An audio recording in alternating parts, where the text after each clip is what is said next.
પાટણના સાંતલપુરમાં firing with તોડફોડની ઘટના બનવા પામી। વર્ણોસરી નજીક ભાસ્તમાલા ટોલ પ્લાઝા પર કાર ચાલકે ટોલ બૂથ પરના કમ્પ્યુટર અને સીસીટીવીમાં તોડફોડ કરી કાર પસાર કરવા મુદ્દે થયેલા ઝઘડામાં કાર ચાલકે ટોલ બૂથ પરના કર્મચારીઓને માર મારી ફાયરિંગ કરી સીસીટીવીમાં તોડફોડ કરી ફરાર થઈ ગયો। ઘટના બાદ સાંતલપુર પોલીસે ફરાર કાર ચાલકની શોધખોળ શરૂ કરી છે। વર્ણોસરી નજીક ભાસ્તમાલા ટોલ પ્લાઝા પર કાર ચાલકે ટોલ બૂથ પરના કમ્પ્યુટર અને સીસીટીવીમાં તોડફોડ કરી કાર પસાર કરવા મુદ્દે થયેલા ઝઘડામાં કાર ચાલકે ટોલ બૂથ પરના કર્મચારીઓને માર મારી ફાયરિંગ કરી સીસીટીવીમાં તોડફોડ કરી ફરાર થઈ ગયો। ઘટના બાદ સાંતલપુર પોલીસે ફરાર કાર ચાલકની શોધખોળ શરૂ કરી છે। સુરેન્દ્રનગર જિલ્લાના વઢવાણ પ્રાંત અધિકારીની રેકી કરતી ઓડિયો ક્લિપ ખનીજ માફિયાઓના ગ્રુપમાં વાયરલ। વઢવાણ નાયબ કલેક્ટરની GJ13 GG7777 નંબરની કારની ખનીજ માફિયાઓ રેકી કરતા હોવાનો ખુલાસો થયો।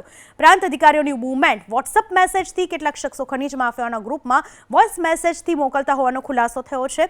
લાલા મુંઘવા, જિગ્નેશ બોડિયા, દર્શન ધરાગિયા નામના 3 શખ્સોના મોબાઈલ ફોનમાંથી મળ્યા વોઇસ મેસેજ, ત્રણેય શખ્સોના મોબાઈલ અને બાઇક જપ્ત કરીને વધુ તપાસ હાથ ધરવામાં આવી છે।